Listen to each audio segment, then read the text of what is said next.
तो जय मसीह की सभी कलीसिया। God bless you all.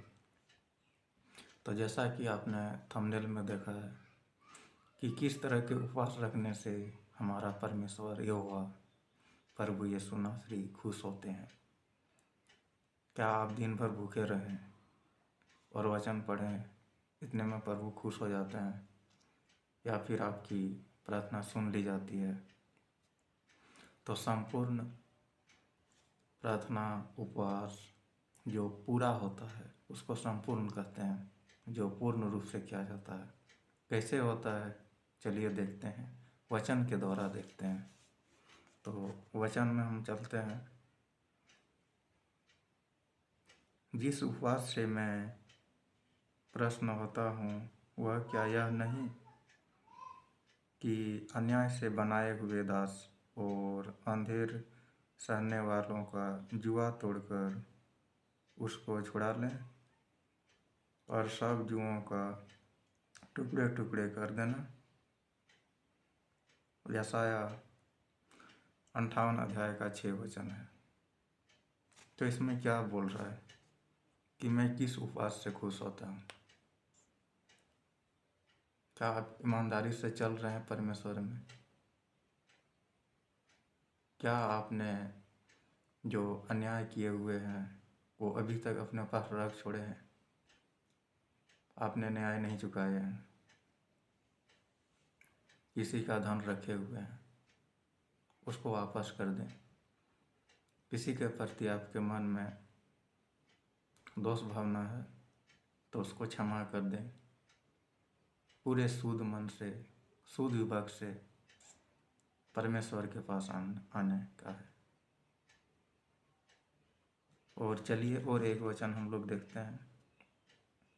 तो भी यहोवा की यह वाणी है, परमेश्वर बोल रहा है कि तो भी यहोवा की यह वाणी है, अभी भी सुनो, उपवास के साथ रोते पीटते अपने पूरे मन से फिर कर मेरे पास आओ। योएल 2 अध्याय 12 वचन कि अभी भी रोते पीटते मेरे पास आओ पूरे मन से। मन मतलब दिल, आपका सोच, आपका विचार, आपका फीलिंग पूरा रीति से होना चाहिए, आधा अधूरा नहीं होना चाहिए कि हाँ भाई हुआ तो हुआ, नहीं तो पहले जैसे थे तो थे, वो चीज़ नहीं। पूरे मन से फिर करके आने का। फिर देखते हैं और एक वचन देखते हैं।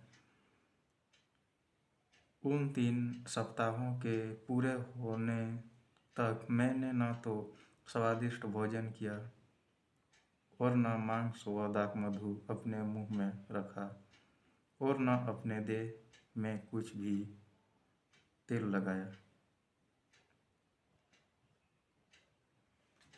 तो इसमें आप देख रहे हैं कि स्वादिष्ट भोजन नहीं किया, मतलब खाने पीने में अपना मन नहीं लगाया। जो भी मिला साग पात वह खा लिए, ठीक है ना, और उसी में अपना मतलब एक टाइम शाम को खा लिया। इसके बाद फिर अपना प्रार्थना में दिन भर, फिर उपवास में, फिर मन फिरा के प्रार्थना में, ऐसे ही चलता रहा। मतलब साधारण खाना, कुछ भी साधारण बना हो। ऐसा नहीं कि दिन भर उपवास किए हैं तो शाम को बढ़िया बढ़िया होना चाहिए, बढ़िया पकवान होना चाहिए, ऐसा कुछ नहीं है। तो चलिए और एक वचन देखते हैं। मूसा तो वहाँ यहोवा के संग 40 दिन और रात रहा और तब तक ना तो उसने रोटी खाई और ना पानी पिया, और उसने उन तकियों पर वचा का वचन अर्थात 10 आज्ञाएं लिख दी। तो ये 40 जो उपवास है ये 2 ही जन किए, एक तो मूसा ने किए और दूसरा प्रभु यीशु ने किए। और बाइबल में ऐसा वर्णन नहीं है कि किसी ने 40 उपवास किए हैं। तो ये जो 40 उपवास होते थे बहुत ही कठिन होते थे। ये पूरा राष्ट्र को बचाने के लिए होते थे। ये जब परमेश्वर के सामने वो गया 10 आज्ञा लेने के लिए, तब उसका ये 40 उपवास था। तो सोच सकते हैं कि परमेश्वर के पास गया। रिकॉर्ड है बाइबल में, आज तक कोई नहीं गया, और गया तो फिर वापस नहीं आया। मगर मूसा ही एक ऐसा था कि वो परमेश्वर के पास गया और वहाँ से वापस आया, जो भी आज्ञाएं लेकर के, परमेश्वर से बातें करके की। तब मूसा हमेशा अपने मुंह को ढके हुए रखता था कि उसके मुख से किरणें निकलती थी।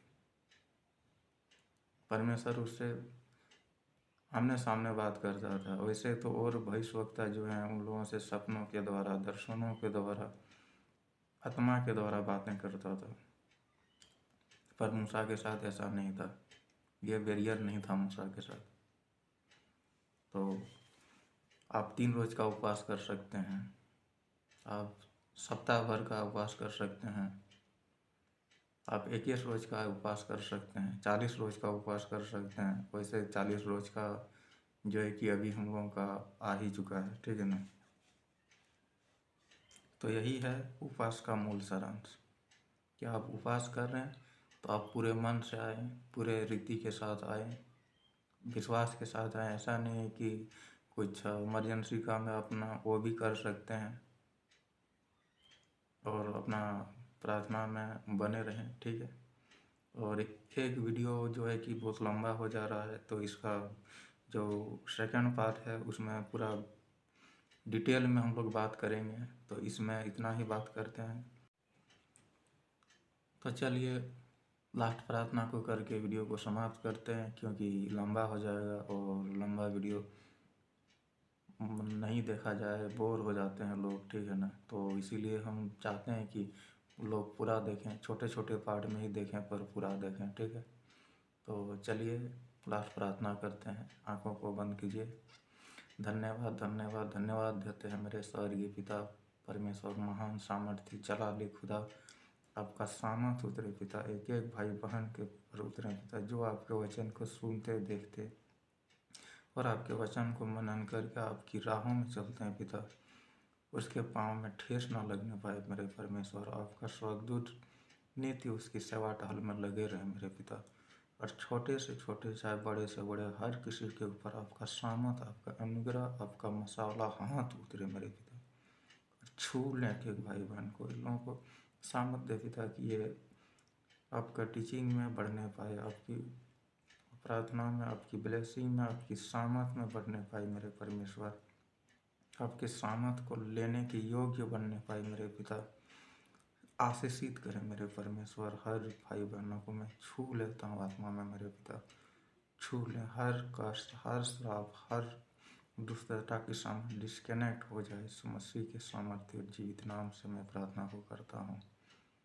पिता परमेश्वर का प्रेम गीता आज से लेकर आपका युगानुयुग तक बने रहे।